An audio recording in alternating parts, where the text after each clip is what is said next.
Good afternoon. I am Malens, and I come from the richest country in the world. It is located in the richest continent in the world, in the west of the richest continent. My country is called Sierra Leone.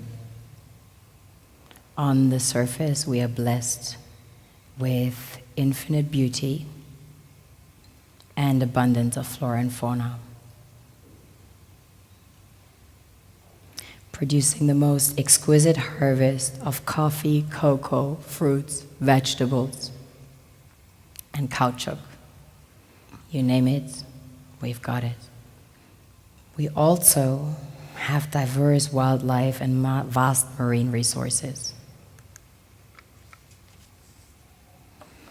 and waterfalls and rivers that run into the most beautiful beaches. The land is golden, literally, a true paradise. Which, of course, is inhabited by the most beautiful souls.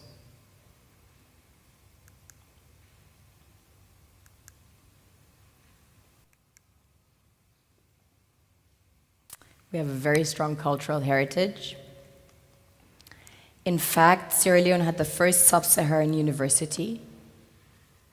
Prior to that, there was one in the kingdom of Timbuktu, which was the first university in the world, succeeding the great Gnostic schools of Egypt and Osiris. On a deeper level, we are blessed with the real treasures the kings and queens of this world desire.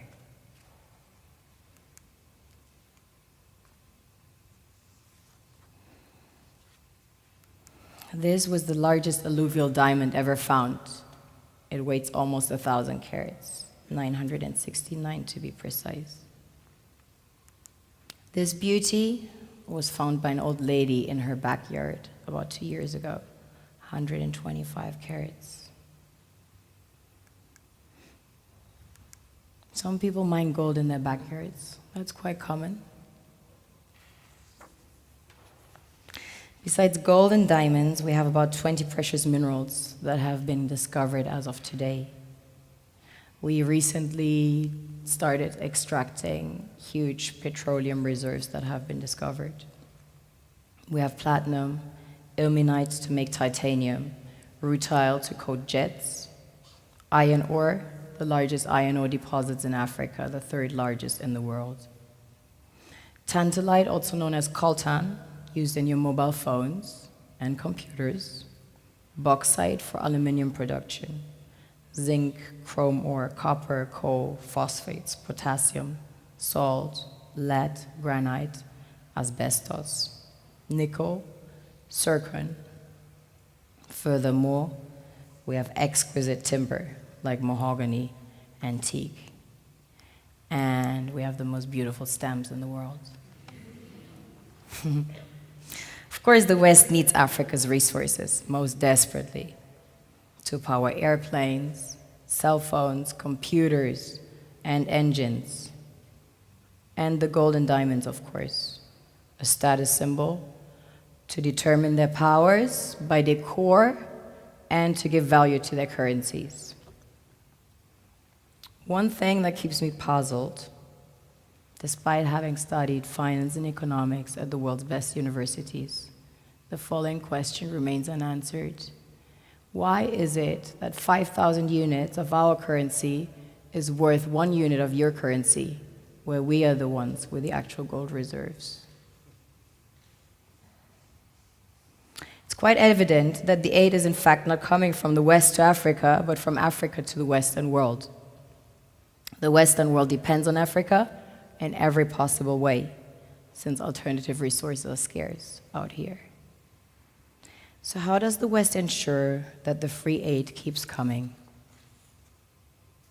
By systematically destabilizing the wealthiest African nations and their systems, and all that backed by huge PR campaigns, leaving the entire world under the impression that Africa is poor and dying and merely surviving on the mercy of the West. Well done, Oxfam, UNICEF, Red Cross, Life Aid, and all the other organizations that continuously run multi-million-dollar advertisement campaigns depicting charity porn to sustain that image of Africa globally. Ad campaigns paid for by innocent people under the impression to help with their donations. While one hand gives under the flashing lights of cameras, the other takes in the shadows. We all know the dollar is worthless, while the euro is merely charged with German intellect and technology, and maybe some Italian pasta. How can one expect donations from nations that have so little? It's super sweet of you to come with your colored paper in exchange for our gold and diamonds. But instead, you should come empty-handed, filled with integrity and honor. We want to share with you our wealth and invite you to share with us. The perception is that a healthy and striving Africa would not disperse its resources as freely and cheaply, which is logical. Of course, it would instead sell its resources at world market prices, which in turn would destabilize and weaken Western economies, established on the post-colonial free meal system. Last year, the IMF reports that 6 out of 10 of the world's fastest growing economies are in Africa, measured by their GDP growth. The French Treasury, for example, is receiving about $500 billion year in, year out, in foreign exchange reserves from African countries based on colonial debt they forced them to pay. Former French President Jacques Chirac stated in an interview recently that we have to be honest and acknowledge that a big part of the money in our banks comes precisely from the exploitation of the African continent. In 2008, he stated that without Africa, France will slide down in the rank of a third world power. This is what happens in the human world, the world we have created. Have you ever wondered how things work in nature? One would assume that in evolution the fittest survives. However, in nature, any species that is overhunting, overexploiting the resources they depend on as nourishment, natural selection would sooner or later take the predator out because it offsets the balance. Now that I shared my perspective with you, I would like to share my initiatives with you. As a Sierra Leonean, I'm a diamond expert. I find them in the rough. What nature created from the darkest substance, under the influence of heat and pressure, transforms into the strongest, most brilliant rocks. These rocks have the consistency to stem an entire nation. These will be our future leaders. Please meet the Phalange Creative Collective I formed with 21 street kids that were orphaned and displaced as a result of the Sierra Leonean Civil War and ended up living in the street as early as age 3, growing up as outlaws of society. I name Timothy, but my gangster name na Ephraim. My name is Patrick Christian Kago. My name is Alusanjalo. My name is Samosi. They call me DMX. None shall escape the visions that I see. No soul saved. Best believe. I lost my mother and father during the Civil War in Sierra Leone. I was brought up by my grandmother in the village. at the age of 5 years of age. Yeah. So this time my mama they treat me, even put poison for me, and I chop for it. The visions that I see. In Jesus' name I pray, amen. This is not my story, not my life.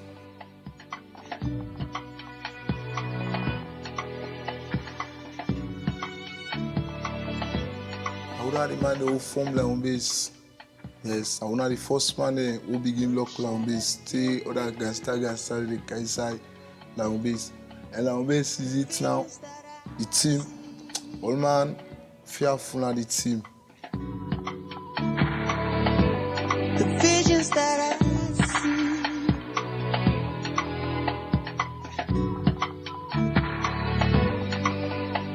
see. You get the hard way, you get the soft way. The soft way na for good thief. The hard way na for good tooth. Na of course, the tooth for people or it will dirty for people. If you're not strong na the streets, you go die before time. Or either you come out bad before time. 2001 when I come on the streets, I did do them bad, I did thief, I did job phone, I did do all them bad life. Till 2010, I can shoot my lens.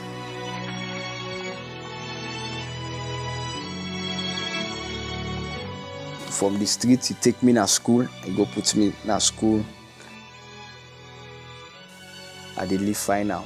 Then me own thing what I want to do in the future. I want to study law. I get that determination they always. So I want to become a lawyer. Me future than the. Best believe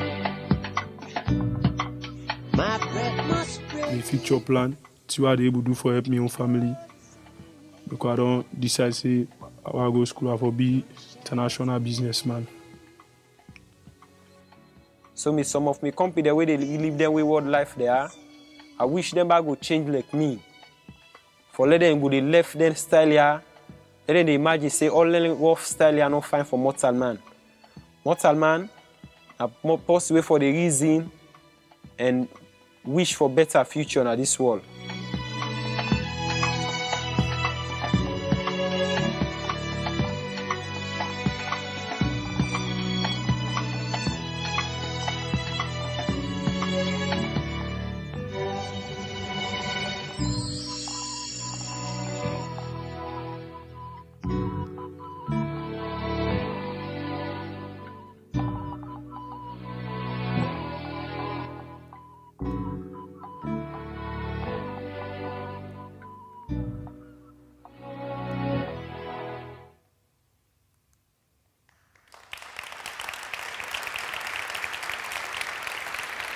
These guys are my biggest inspiration. Destiny brought us together. I met them by a chance encounter in 2010. 2011, they all started living with me, 21 in number. Wonderful things happen when creatives meet with mutual respect. How did we go about it? Creativity. That same creativity that ensured their survival under the most adverse circumstances in the streets is channeled into outlets such as art, music, film, and fashion. They made the impossible possible, from Lion Base in Sierra Leone to luxury fashion stores in Paris, New York, and Berlin. This is what we created single-handedly, without a single cent in donations, without running water, without electricity. Most of them not being able to read and write at the time when I met them. And now, some of them studying law, engineering, being filmmakers, and so on. This is made with pure energy, inspiration, and love in Freetown. With creativity and passion as the sole ingredient, we participate in a global market of international competition and find our way into the world's most exclusive department stores, onto the bodies of the world's fashion icons, and into the most distinguished art collections and exhibitions in Berlin, Paris, New York, Miami. A proven concept that produced self-sufficient individuals financing their own education into lawyers, engineers, filmmakers, and artists within only 3 years. A concept based on mutual respect and sharing, a blueprint that can be replicated anywhere, under any circumstances. I only had the vision and the insight to recognize diamonds in the rough, and was determined to prove to the world that the absence of donation produces quality in a self-sufficient manner. I believe charity merely creates inferiority and dependency. I want to serve as a bridge between two worlds I call home, to facilitate a fair exchange between two contrasting worlds that become powerful once balance is reinstalled. It's not about charity, it's about charity. Today I invite you to change your perspective, own your visions of a brighter world. Never see lack, see abundance, always, everywhere, and watch the universe conspire. Don't focus on problems, but on the solution. Remember, our perception of any given situation is the only thing that determines the outcome. I am Malens. I am German, too. Change your channel. Vielen Dank für Ihre Aufmerksamkeit. Thank you for listening.